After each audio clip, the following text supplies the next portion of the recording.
Hi! In this video, we're going to talk about emotions, or what people call negative emotions. Are emotions good or bad? Well, it depends on each person. But usually what we call negative emotions are any emotion that make us feel less confident, sad, uncomfortable, in distress. Those we call negative emotions. But emotions are not good or bad, it's just energy and, just emotions, right? So we know those emotions or those thoughts, they make us feel, miserable many times. But what can we do about it? Well, in this video, we're going to talk about exactly that. My name is Soleil Costa, and this is Creating Conscious Relationships. One way to recognize that is to think about what is creating that emotion. Is something external of me or is internal? For example, if I am waiting for the person I am interested in to call me or text me, and that is not happening, let's be conscious about that we are expecting something that is not happening. So we cannot control other people, but we can have some sense of control about ourselves. How do we do that? Well, one way is to recognize that we are not in control of the situation that is external, right? And then maybe we can think about how can we change that, because we are not going to change the other person, but we can change our expectation about certain result or certain situation that we want to happen. Okay, so we have to understand that when we have expectations, probably we are taking the risk of being disappointed. Okay, when we are already disappointed, then we can say, okay, what's going to happen if I insist in doing this? Well, creating more distress, creating more frustration, disappointment. And who is doing that? Well, look at yourself in the mirror, because it's you or me, we are doing this. And then we can say, okay, I don't want this anymore in my life. I want to feel happy. I want to feel relaxed. I want to feel at peace. So then I can check myself how many times during the day I'm doing this, and probably more than you think. So that is part of the solution. How do we become aware about our own process, our own thinking and feeling? The cycle of feeling, thinking, thinking, feeling. It's this cycle that drives us crazy so many times. One way to do that is by becoming the observer. What does it mean? Do you realize that many times you have these conversations with yourself, that you make comments or you ask questions and another part of you answer that question? Well, guess who is the one doing that? Is the one asking the question? The one answering the question? Who is that? So the first thing that is very, very important to learn how to do it is to become an observer of our own mind, on our own feelings. There's an exercise that you can do, and I will ask you to do this right now. Let's take a deep breath.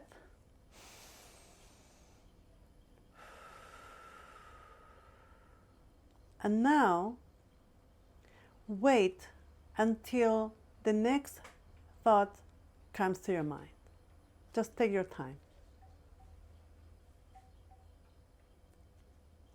And once you become aware of the thought, what kind of thought is that? The one who is waiting for the thought to appear, that is the observer. But we are so identified with our thoughts that we don't see the observer that is always there. So the first thing to do is to familiarize yourself with the observer. Is the one who is becoming aware of the process of your own mind and your own feelings. That is the observer. Another way to realize who is the observer, or to identify the observer in ourselves, is when we are obsessively thinking about something, to take a moment, like a little, maybe a second, a few seconds, to pause. It's okay. It's like, wait a minute, let me pause. And then you realize, oh, I am having that thought, I'm thinking, and I'm feeling this way.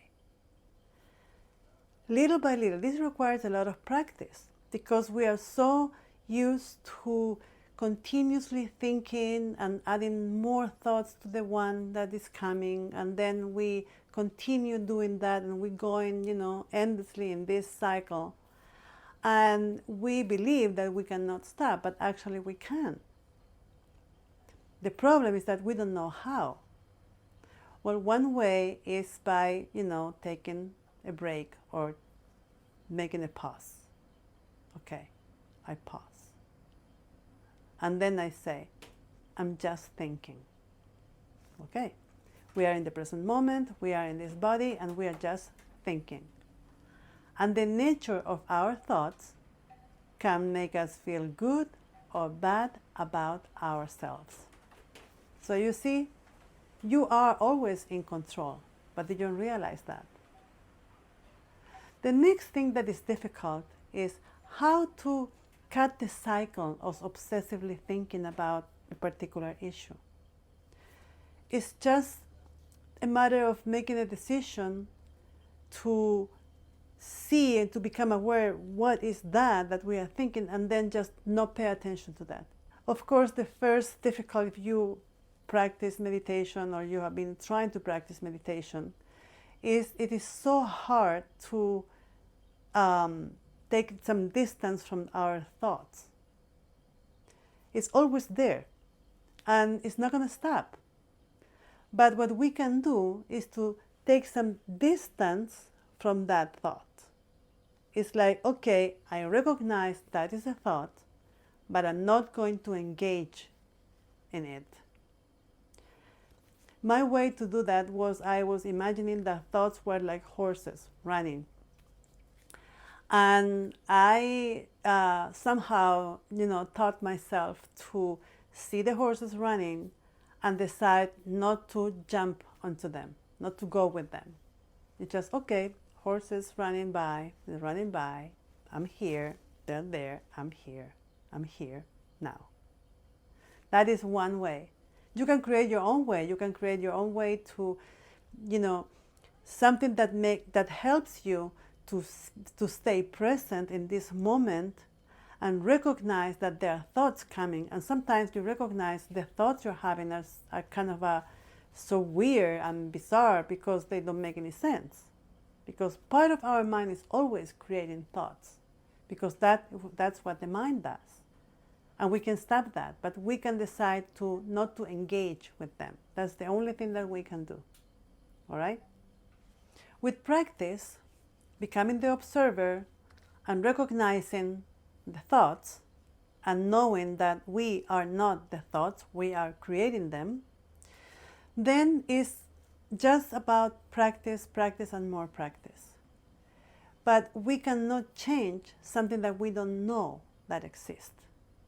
So first, we need to recognize what is the content of our mind that is always there, and we always go back to the same, like recording again and again and again.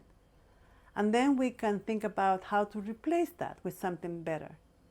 Because if our thoughts are creating feelings and emotions, and those emotions make us feel less confident, fearful, that make us feel very uncomfortable and sad, well, we are the only one person able to change that. So it's practice every day. It's like you need to observe yourself and observe your thoughts and decide those are just thoughts, like clouds in the sky. They're just passing by. We don't have to engage with them, not at all.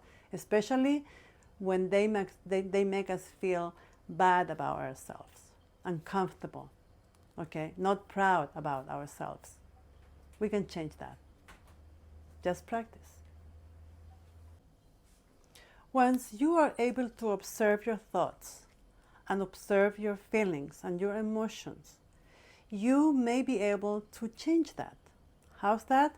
Well, the way I do this is when I'm having a thought that's creating a lot of discomfort in myself, I ask myself, is this good for me or it's not so good for me?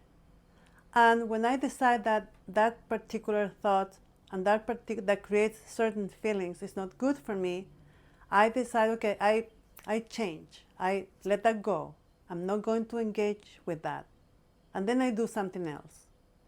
With practice, you're going to realize that little by little, once you disengage of those negative emotions and negative thoughts, that you feel much better because you are taking control of your own process, your own thinking, your own, the way you feel.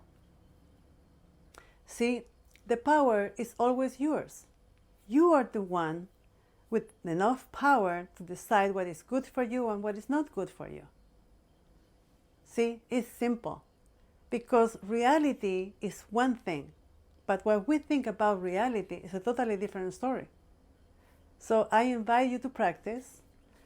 Leave me a comment. Let me know how are you doing with this.